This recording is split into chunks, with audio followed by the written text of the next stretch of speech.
and it's time to talk about something that we could all learn a little bit more about to help us, and that's mental health. Today, we're going to bring on a guest, Kristen. Can we go ahead and throw her on here? Good morning. Good morning, Missy. So glad to be here this morning with you. I'm so glad that you could join us. If anybody's watching this on the Facebook Live and they see that I have a pile of bricks on my chest here, this is a green shirt. You know, the green screen doesn't play on our outfit sometimes. I'm wearing this purposely because sometimes talking about mental health or sometimes having mental health issues can feel like a ton of bricks at times. And so this is really just a visual to illustrate. I think that we go through a lot of different stressors just in day-to-day life, and given the current situation where we are as a nation and where we are with what's happened this past week, I think a lot of us are probably at our wits' end, exhausted, stressed. Anybody out there feeling that way, maybe? Yeah. Kristen, I brought her on. Would you please tell us a little bit about who you are and what it is that you do? Absolutely. So I'm co-founder of Mental Wellness Unleashed. And what we do is we're actually in the consulting business where, as well as B2B and B2C, we go into organizations and help to build mentally healthy workplace cultures through programs and initiatives. We have different modalities, online programs, as well as consulting, like I said before. And we do deal with businesses, organizations, leaders. We go in and a little bit about my background as well, I'll tell you here in a minute as well. And then we deal with clients as far as individual coaching and group coaching. It's a program called Manage Your Mind, and deals with mindset, managing anxiety and stress, which we'll talk about a little bit today, dealing with limiting beliefs, as well as the circle of awareness. What does your holistically life look like, right, when we're going through these different types of situations? Right now, Missy, I'm so glad you brought this up. We're really dealing with resilience and adaptability. So we've got some programs that we're actually throwing out there at this point in time, resilience for results, and also as well as strengthening the resilience. So during these times, as you said before, resilience is a nucleus of all mindset traits, as I say. So my background, a little bit about me, is I was an HR executive in the corporate world.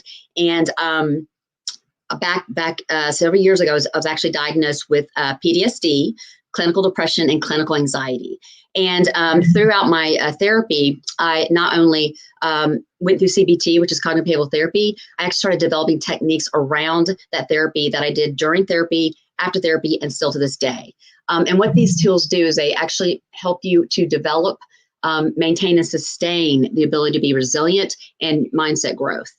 And so when I was an HR executive, holistically, I was over pretty much conflict resolution, EOCs, recruiting, investigations, performance management, talent management. But what I really found when I was over the benefits programs was that there's really nothing out there in the corporate world around mental health. We have EAP, employee assistance programs. It really is, Missy. And, so what I realized is my business partner and I got together, shared our vision, and Mental Wellness Unleashed was born. And I felt like I had much more of an impact around helping mental health in the workplace individually as well than being in the corporate world. And I myself had to live what I call my limitation self because of the stigma. And the stigma is still there. So we need to dismantle the stigma. We need to change the narrative. We need to change the language. We need to open up the conversation. I love what you're wearing. I love that you're wearing that shirt, because mental health can physically have an impact on you. People don't realize there's a mind and body connection, and the vagus nerve. 40% of people think excessive stress and anxiety, this was pre-pandemic, is normal. 62% of people that miss their work days are due to mental health conditions or situations. So, $3,000 a month. 62%, $3,000 for mental health insurance from corporations just for mental health alone. And that increases with physicality issues. So I think a lot of people, I know for myself, before I really understood the science behind neuroplasticity, I thought chronic pain and digestive problems was just normal. It's not. And so we've really got to talk about the holistic part of mental health, and that's a mind and body connection. Mm-hmm. I agree. I'm going to get a little personal with you. I've actually never announced this publicly or ever said anything like this, but I experienced a lot of trauma, and when I was a few years prior, and I started having these weird things happening to me. And one of the things that happened, I thought it was an anxiety attack, and then I was just going to get over it. So I'm going to tell you what it is, and we're going to see if you can identify what it is. Okay, ready? So there would be certain instances where I would be at a place and I would immediately get like a bout of confusion and not know where I was and be completely lost. And I would be at my vehicle and not know that it's my vehicle and be scared to open the door because I didn't know if it was my car or not. I was very lost, very confused. Just a big bout of confusion, lasted about 30 seconds to 2 minutes. And then I would get the clarity and be able to come down. And I thought I was having an anxiety attack, but it wasn't an anxiety attack. Do you know what that is? Well, it just depends, because having a chronic anxiety attack, clinical anxiety, and having a panic disorder, so many different things can happen. So I don't know exactly what your situation was. I myself suffered trauma as well. So a lot of things, what happens when that happens is triggers occur. So there's something that triggers you. So yeah. I don't know exactly what your 30 seconds was, but I've had that situation too, where the triggers get so overpowering. What happens is your cortisol level goes up, which is your stress hormone. It shuts you down. You're in fight, flight, or freeze mode. And so things will tend to happen where your mind shuts off. Isn't that so awful? Have triggers. You ever seen the movie Rango? It's a child's movie. I've not seen that. You really should watch it. I know it's a child's movie. It's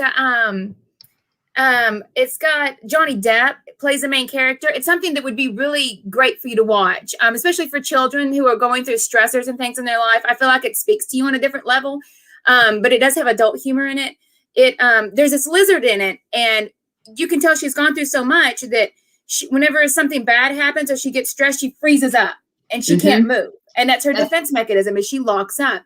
I've spoken to a doctor. I haven't been diagnosed per se, but they said it was a clear indication of a PTSD, which I thought you had to have served in the Army or had to have been shot at in a Humvee by guns to get PTSD. I had no idea that it's something that could happen to me. And like you said, it could trigger me. So a lot of people don't even have clear understanding of mental health and have confusion about what it could be for them. So I'm thinking I just have a little bit of anxiety, really have PTSD, and I'm being triggered in certain instances. And it's causing this influx of panic and confusion and that sense of loss, which is absolutely mortifying. But the more you know and the more you understand, the more you can better prepare and help correct the issue or learn how to deal with it better. Missy, thank you for sharing that, because I will tell you this. One of the things that I am a absolute huge believer in, and we're seeing more corporations do that, is leaders and people standing up and saying, this is what I went through. Normalizing this. This is mental. We all have mental health.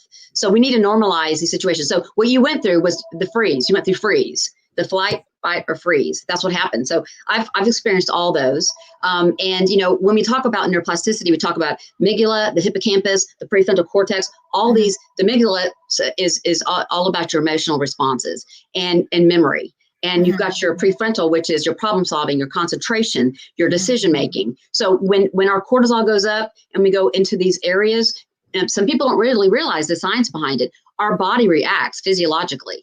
When you have anxiety and stress, hands are sweating, palpitations, digestive problems, as you said, freezing, other issues where you're feeling so panicky that you're basically, your mind just kind of shuts down because you're in this mode of just surviving. It's survival mode. So triggers that seem small can be due to the trauma you experience. And if people are not getting the assistance that they need, those small triggers can really affect our emotions. So one of the things we teach is principles of resilience. And one of those is about self-regulating your emotions. And so resilience, adaptability is so important, especially now with what we're going through, that when we have resilience, we have adaptability. And it's not just bouncing back, it's bouncing back and being stronger. So when the flood situation happened in the weather, I was ready.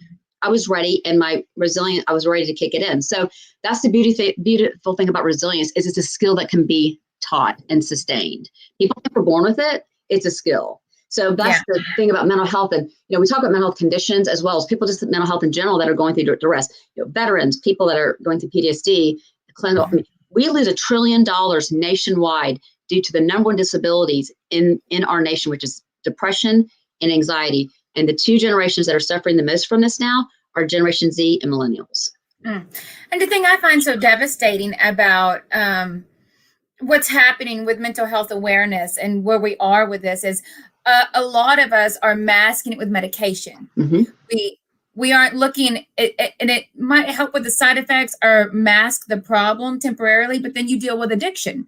And I know that that's something that everybody's family, I think, has somebody. If I could be so bold as to state that, I think that everybody's family probably has somebody that deals with addiction, and a lot of it is either from mental well health, or some kind of injury their body sustained that led into some kind of mental health situation. And I think if we had a more holistic approach, if we really looked at different ways to take care of ourselves other than leaning on these medications from these pharmaceutical companies to give two shits, pardon my French, but they don't really care. They care about the money. So they want you to continue taking the pills, and Missy, it's not helping.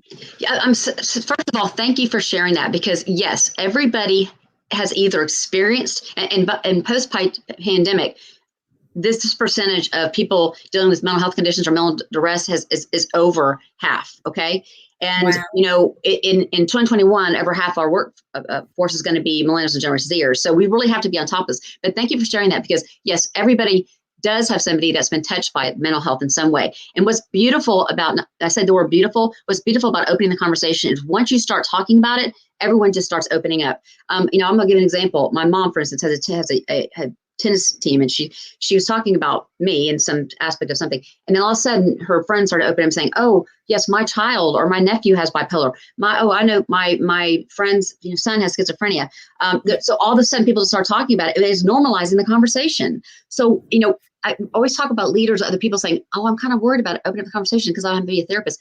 No, it's just opening up, being empathetic, listening, putting yourself in their shoes. And we have so many resources out there, Missy, so many out there, even nonprofits, resources that can help people. And I pray that through this conversation, people are going to be reaching out and saying, I had someone today, reach out to me about something going on. And so, I love when people reach out to me, because I've been there. And I call it the 3 phases of the journey. And no matter where you are in your journey, we can all get to where we need to get to. If I can do it, especially, in a very stressful HR situation that I moved up the ladder there, if I can do it, anybody can do it. We can all do it, but we're on different journeys. It doesn't mean just because you're in the journey phase 1, where you feel like, I don't know what to do tomorrow, I don't even know how to get through the day. Then you get to journey 2, where you're like, I'm getting better.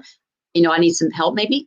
And maybe you do. I was in years of therapy myself, and it transformed to save my life. And then we're in journey 3, where we're really in a good place. Let's sustain it. How do we sustain it? So those are the 3 phases of the journey. And so I like to talk about the journey. Sure. And we're all going to have good days and bad days, and times when we're feeling like we're succeeding at life, and times when we feel like we're just at the rock bottom and it's just never going to get better, and it's hopelessness. I think that the most important thing that I want to illustrate with you, and to anybody who's out there listening, talking about mental health, talking about a problem that I have, or talking about something that I'm feeling that may come across as something's wrong with me. There's a sense of guilt, embarrassment, and I really rather people not know that something's wrong with me, because then they're going to judge me. And that's something that I have personally felt. So I could only imagine that I'm not the only one, right? And so I just want to be clear when I say everybody has dealt with some kind of mental anguish, stress, especially through the pandemic and what we've experienced as Texans with the weather. I mean, we've got flooding damages. These are all stressors that were stacked on top like bricks with the COVID. So all of us together as a unit, I know all of us are going through stress right now. So I don't want you to feel ashamed. I don't want you to be embarrassed. I want you to be able to seek the help that you need, so that we can grow together as a community, and we can still live healthy and happy lives, because it's so important. We don't all want to, it's okay to all be crazy if we all just admit that we're crazy. Well, I think, Missy, you bring up a really good point. And this is what I always tell people. Reaching out for help is a strength. It's a strength. And that's how we're going to get this conversation continuing to open up, like we're talking, like you being vulnerable and transparent right now. I know the people that are watching you are saying, wow, I mean, I just saw something come across the street saying, thank you, Missy, for keeping these topics going.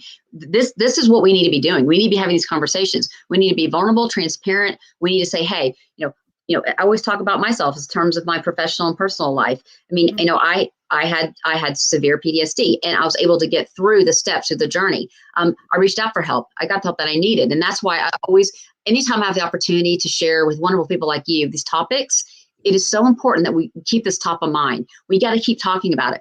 We got to dismantle the stigma. We've got to normalize the conversation, changing the narrative, say mental health conditions instead of mental illness. I mean, people always say, oh, people with depression are lazy or whatever.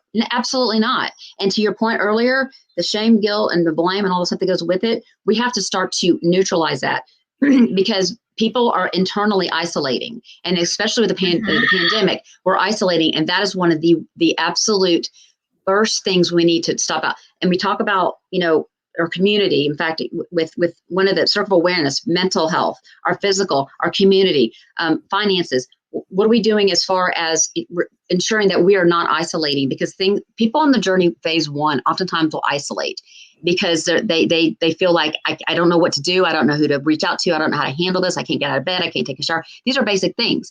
That can be normal. Depends on where you're on your journey. So we've got to really open this conversation to say, when you're feeling that way, we understand.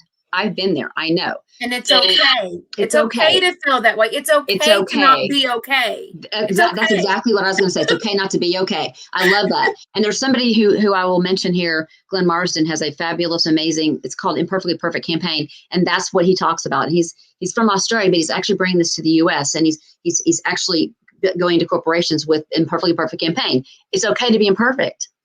Yeah. It's okay. And it's okay to do. I mean, you have woes, and sometimes they get stacked on top of each other, like I said earlier when I was referencing the bricks. But I mean, I know a lot of people. Something I didn't mention before. A lot of people are dealing with death, surrounding us. My mother just made a comment, and she's dealt with a lot of death of her friends. That it's been due to COVID, and you see, it's like every time I get on Facebook, somebody is passing away. Or somebody's announcing that someone's on critical condition. I mean, I've had other, I practice real estate as well. And I've had other realtors in the industry that are my age, that were in great health, that are dead now. And it feels like the more, and let me throw this at you, I feel like the more death that I see, and I don't mean this to come across wrong, but I feel like it's starting to desensitize me. Like the more death I see, the less I'm affected by it. Is that crazy? Does that make sense? No, it's not. Like a numbing type thing? I think it's, I really think part of that too is also a defense mechanism to kind of get through these times that are so difficult. I mean, we've been through, the pandemic, societal situations that are still going on. We're going through a lot of things that we're really trying to deal with. And I think unfortunately, when we see things on the news, which I always tell people, try to mitigate that in terms of how much you really watch, because what happens when you see this on the news, you read it, you're listening to it, all of a sudden you're like, this is happening all the time. I mean, compared to the 80s or 70s, the negative parts of the news is just skyrocketed. So, I mean, as you said, that's what gets the ratings. Absolutely, yeah. And, my parents actually have lost some friends due to COVID and their age group. And so I think that's part of where, it's kind of like when we have things that continue to happen, our human nature just starts to say, okay, this is kind of desensitizing. Not that you don't care 100%. It's just that you're trying to get through. And again, I feel like that's it too. And I tell people, it's like, how do I get through hearing these horrible things that are going on? And a lot of people feeling guilty about, okay, well, I'm doing well, my parents are doing well, my friends aren't, and they're having. So you have that kind of that guilt thing going on. So I think a lot of the desensitizing is just a coping mechanism to get through these times that we're going through. And that's why I bring up resilience and adaptability, because I've lived experiences with it, but in terms, I've lost a loved one to cancer, 14 months watching him go through a very difficult phase. So I've been through a lot of these things too. And so I think people who have been through it or are experiencing it are really saying, how do I cope with this? And a lot of that, to your point, is desensitizing, but that doesn't mean we can't still be completely empathetic and understanding and still continue this conversation around what does that feel like? What does it look like? And again, people are really struggling right now. And again, I'm getting people that are contacting me just to say, I really need some help with some things. Can you help? What do? I don't know where to start. So that's okay if you don't know where to start. If you don't know where to start, then reaching out to these types of conversations, situations, putting ourselves out there to say, reach out, we can help you. Kristen, what about business owners right now that are dealing with a staff? How do they check their mental health and make sure that they're okay so that the business can be productive for consumers? Absolutely. So one of the things that we talk about is when we as leaders, for myself, actually, a lot of the tools and techniques that we teach, I actually used on my teams when I was going through my own therapy, when I was actually out of therapy. Leaders, one of the things that's so important is to check in with your team members. How are they doing? You need anything from me as a servant leader? What can I do? And the other thing is to, have those conversations. If someone seems like they're having behavioral issues, talk about that. Then we can look at enhancing our EAP systems, making them more robust. Educating leaders on how to open up that conversation, having professionals to help, and that can be part of the EAP program. Increasing our benefits in terms of therapy, having more opportunities for therapy with good co-pays. Again, robust EAP systems, meaning 12 therapy sessions, or helping with finances and legality situations or family issues. So really going in there, and also having a lot of other virtual situations like telehealth, virtual ways of getting mental health. These are confidential situations, so people don't have to be worried about it. And having these resources out there, also nonprofit resources. NAMI is absolutely fabulous. For mental health. There's a lot of resources out there that are free as well. MHA, Mental Health Greater America, is another one. So we've got a lot of resources out there. But going in and really, going as leaders, realizing that it's okay to have that conversation, and you don't have to be a therapist because we have resources that we can help you and guide you to that. So I think that's part of where we talk about leaders really saying, okay, well, how do I do this? Well, this is how we do it, right? And then we can enhance it too through employee resources groups, having different groups of, African Americans, LGBT, sexual and different types of mental, just mental health, has different groups where people can congregate together. In addition, having lunch and learn workshops to talk about things such as resilience, bringing in meditation, leaving with skills, yoga, whatever that is, morning rituals and nightly rituals, we teach those. So this could be things you could be doing, having a certain day and time.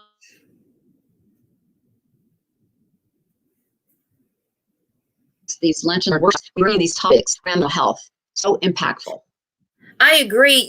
One thing that I've always done throughout my life to be to help, I guess, release the serotonin or the endorphins or whatever it is that kind of helps me feel better whenever I'm high stress is I run. I've been a runner my entire life, and I really find comfort in that. Just like you say, with meditating or yoga or different routines and things like that, I can attest it really does help to be able to find something to release your stress and to be able to get the anxiety out. I feel like it clears my mind when I run. It relieves anxiety. It really is very beneficial for me personally, but everybody's different and everybody has some different outlet that they need, but it's so important to find something. Well, Missy, I want to piggyback on what you just said. That was very profound, because feel-good hormones, 70% of our feel-good hormones are released from our digestive tract. So that vagus nerve I was talking about earlier. So neuroplasticity, which strengthens our synapses and helps us with our mind and body connection, that's going to help to release those feel-good hormones, serotonin, dopamine, endorphins. So exercising. So this morning ritual. So for instance, one of the things I do when I first wake up is drink a ton of water, because 65 to 70% of our brains is water. It's malleable, right? So drinking water, get your cognitive skills going by, reading something for 20 minutes, taking a walk for 20 minutes to get your blood pumping and release those endorphins. And meditating. I meditate and use guided imagery. Yeah. And then in nightly rituals, I take what are the celebrations for the day? What 3 things went well, no matter how small, no matter how big. And then we keep going on with these types of situations where morning and nightly rituals, and it helps you revitalize and rejuvenate for the morning. So having these morning rituals, to what your point, exercise, whatever works for people. A lot of people have different things they want to do from an exercise perspective. But morning rituals are, especially doing them habitually, is extremely important. And then we have something called the 180 tool, which helps to actually change your retrain, relearn your brain. And it's taking, yeah. But it's figure outable. So, but anyway, so we have things where we can literally change this, like automatic negative thoughts or talk, by doing something on the 180 tool, which we don't have time to get in today, but it's taking negative thought patterns and behaviors and talk, and changing it, doing a 180. It's a great tool. If anyone wants to reach out and ask for it, I'd be happy to talk to them about it and explain it. But that's one of the other areas that we talk about too. We go into corporations about how do we change those thought patterns, as we call them, ants. Dr. Daniel Amen has a great book. It's called Change Your Mind, Change Your Life, and actually do a 180, even through adversity and resilience, to change those negative thought patterns into flexible and positive thought patterns and beliefs, because that builds our value system. So there's so much around mindset. And value system's such a good foundation to help you have a successful and happy life.